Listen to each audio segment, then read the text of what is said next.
You know what I used to want so badly in my room as decoration? For some reason, I really wanted a fashion mannequin in my room. Not like a mall mannequin with the arms and the legs. I think that just terrified me, honestly. But those torso mannequins where you can display outfits, oh yeah, I wanted one of those. I feel like this was such a decor thing in the early 2010s. I don't know if anyone remembers that, but I used to see it at Home Goods and decor pictures, and I felt inspired.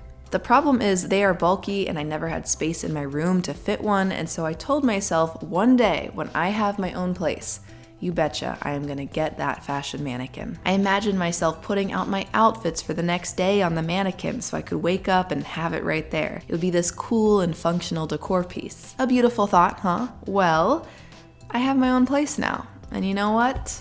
No fashion mannequin for me. If that sounds like a dream deferred, I promise you, it's not. I think it's for the best because as I've gotten older, I've essentially de-influenced myself from the purchase when I think about how goofy it would be for me in reality. First off, these fashion mannequins are big, and whatever space they take up means less space for a cute mirror or a plant or a dresser or just some open space so I don't feel so cramped. Because I already feel unsettled when my living space is too stuffed, and even without the mannequin arms and legs, I think I would just feel worse if I had some human-esque figure lurking over me in my room. Not to mention, my vision for laying out my clothes for tomorrow on the mannequin every single night sounds a lot less fun when I think about the full picture. I already hate putting sheets on my bed, so dressing and undressing a mannequin every single day? Really? Was I really gonna do that? Because it sounds incredibly tedious, and I suspect I'd quickly stop that habit. Instead, using the mannequin as a clothes rack, throwing anything on top of it until it looked like a messy hamper. So why am I telling you guys all of this? Well, first off, I wanna see if anyone else remembers that mannequin craze, or if that was just an early 2010s fever dream of mine. But more importantly, I think this is a good example of some de-influencing of decor that probably everyone has experienced at some point in their lives. Whether we buy or don't buy whatever item we've been lusting after, we've likely gone through the cycle of wanting something and then realizing the reality isn't worth the money or the space. And if you haven't gone through this before, then perhaps you will by the end of this video, because today, folks, we are de-influencing home decor. And we are de-influencing for a cause today, because in July, August, and September, I'll be posting one video every month that is part of this de-influencing series, where the ad and sponsorship revenue of the first 30 days is going to be donated to the charity Save the Children. If you'd like to donate directly to, I've set these videos up with the YouTube giving feature, so you can do that. And if you want to learn more about the charity Save the Children, I'll link some information down below. They're a fantastic charity that focuses on helping children in crisis regions, and I was really drawn to their organization for the incredible work they're doing in supporting the children in Gaza. So definitely go check them out. One last thing, before we dive into the rest of our de-influencing list, I want to share with you guys the awesome sponsor for today's video, which is Playbook. In my videos, I talk a lot about the importance of investing, but I get that it can be pretty complicated. The vocab from 401ks to Roth IRAs to brokerages to strategies to help you optimize your taxes. It admittedly can be a lot, and so some of us avoid investing altogether because those topics feel so confusing. And that right there is where Playbook comes in. Playbook is the step-by-step app for growing your money and optimizing your taxes. Basically, you tell Playbook about your financial situation and your financial goals, and then they automatically build you a custom financial plan.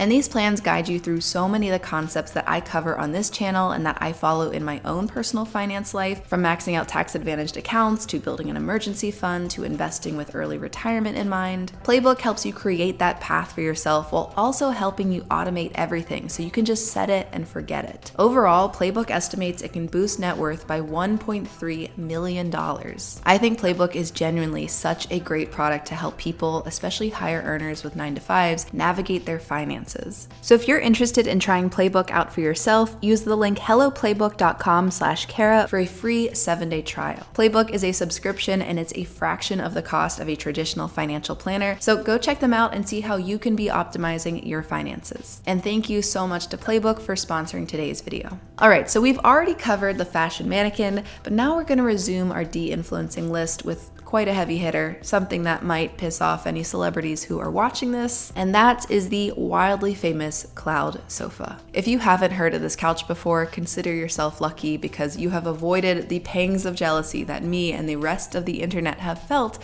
when we see this couch. It feels like every celebrity and influencer who shows off their living room has one, from Kerry Washington to Kendall Jenner to Naomi Watts. And I'm not gonna lie, the couch looks so comfortable. Couches, along with mattresses, are one of the home items that I think are truly worth spending a little extra on for comfort. Because for most people, we spend a ton of time on the couch. It's where our friends and families gather, usually their furniture you keep for years. And look, I have spent my time with the $200 cheap couch where the metal frame presses against my butt and it's really uncomfortable, but I feel like that time in my life has passed now. And ultimately, those kinds of couches weren't really the best long-term investment for me. That being said, let's not equate a high price tag with quality and comfort, because you can absolutely find comfortable couches for way less than what the cloud sofa goes for. Which, if you were wondering, the cloud sofa starts at $1,730.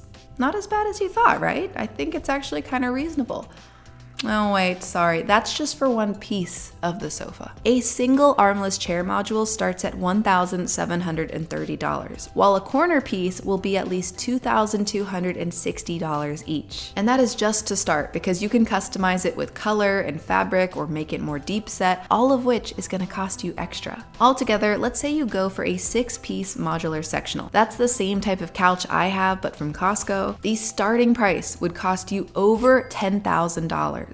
For reference, my 6-piece modular sofa, which I have gotten a compliment from literally everyone who has ever come visit my place, it cost me less than one module of the cloud sofa. So already we are dealing with quite a hefty price tag. And quick math here, because you guys know I love the compound interest calculator. The opportunity cost of buying a $10,000 couch instead of a also very nice couch that's $2,000 equals nearly $40,000 if invested over a 20-year period. That's assuming an 8% annual growth rate, which is a pretty reasonable amount if you threw the money into something like the S&P 500. Jump another 10 years, that couch money you saved has become $80,000. And you know what? For some people, maybe that upfront expense and opportunity cost are worth it if the couch is really the quote, world's most comfortable sofa, as Restoration Hardware claims. But the reviews tell a very different story. Quote, a complete pain in the butt, as one Redditor put it. Customers complain about the couch being so unstructured that it's difficult to get out of, especially if you're older or overweight. The cloud sofa also tends to require frequent fluffing, or you risk a deflated looking couch that can look worn out and frumpy. Plus, the couch's popular white color is just begging for dirt. Maybe it's because I have dark hair that goes everywhere, or because I have a dog with dark fur, but that stuff is prolific. If I had a white couch like this, it would need constant vacuuming because every dark hair would stand out. And I don't mind chores, but I don't want to spend a fortune on a piece of furniture that will cause me to do more work. If I'm spending 10 grand on a sofa, I want it to be as hands-off as humanly possible. The thing is, like we see with so many purchases, including the purchases of the very homes we put this decor into, the quest for status symbols becomes a main motivator. As in, the desire for a cloud sofa goes beyond the supposed comfort and aesthetics. It's a status symbol, the same way a luxury bag, a Rolex, or a Tesla might be. We see celebrities talk about a couch or a car or a certain brand, and we feel like the value of that thing skyrockets because of social proof. This is, of course, something that we should always be mindful of, but especially when it comes to things like homes, furniture, and cars, because they are such big ticket items. You can cut your daily lattes and avocado toasts for years, and it still wouldn't get near what one big furniture buy like a cloud sofa costs. Same thing goes for a house. It's really easy to get caught up in the small daily costs like grocery costs, or if I'm making versus buying coffee out. And I'm not saying that those are bad to focus on. I think conscious consumption is always good to keep in mind. But if you worry about those little things and then decide to buy the bigger, fancier house that costs $100,000 over your budget because you know it'll impress your friends, or you've been told you need as much space as possible, then you're focused on the wrong things. It's the whole losing sight of the forest in the trees. Speaking of extra space in homes, this leads me to my next item on the de-influencing list, which is shelves and bins. A broad category, I know, but let me explain. There are so many options for containers out there, so much so that there's an entire successful store dedicated to it, and it seems like every day more cute, trendy, or chic options pop up.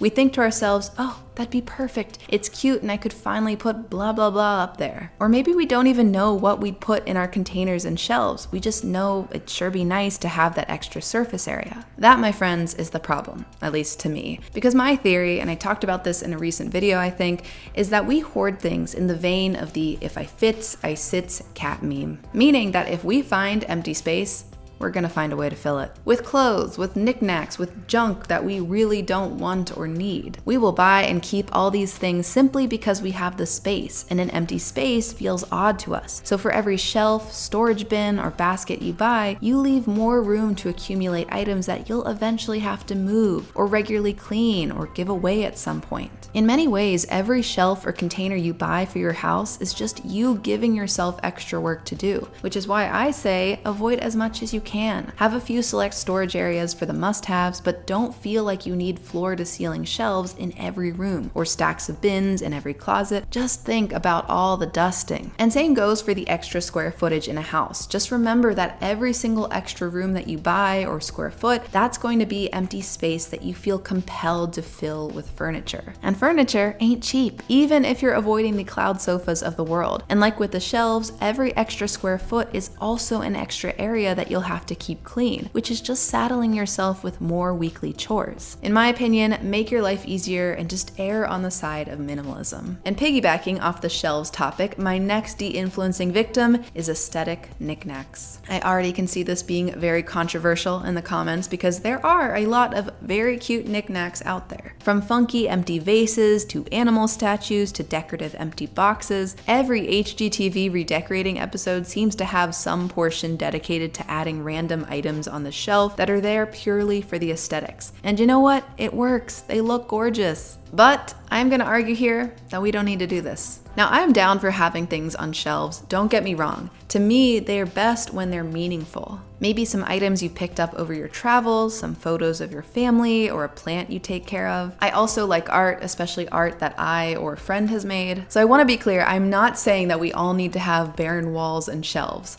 Though I was once told that one of my rooms in my apartment looked like an asylum, so maybe I do need a little more color. What I am saying though is that accessorizing our shelves, tables, house nooks, it can easily get out of hand where we're just filling up our shelves so they don't look empty, and we buy things just for the aesthetic of clutter. If you're someone who's been looking to decorate your house or your room, it's worth challenging yourself to see if you can accessorize only with meaningful knickknacks. Instead of a random horse statue you got at Target, maybe put the mug you bought on your trip to Portland, or the wonky vase you made at your ceramics class. Instead of coffee table books, another item that I jotted down on my de-influencing list, use whatever book you're actually reading right now. Or make a photo book featuring your favorite moments of the last few years. I promise you, that will be looked at by yourself and guests way more than some book of a stranger's desert pictures or deep dives into flowers. Side note, if you need a classic coffee table book for some occasion, like you're staging your house, check out your local library for some, or go thrifting. Both are good options. Alright, so far this video has been hitting pretty broad categories versus specific items. And a lot of that is because honestly, home decor is so personal. I'm not gonna sit here and say, don't get those corn on the Cob Sidetables because they look kind of freaky and they'll be out of style in a year. I mean, I guess I did just say that, so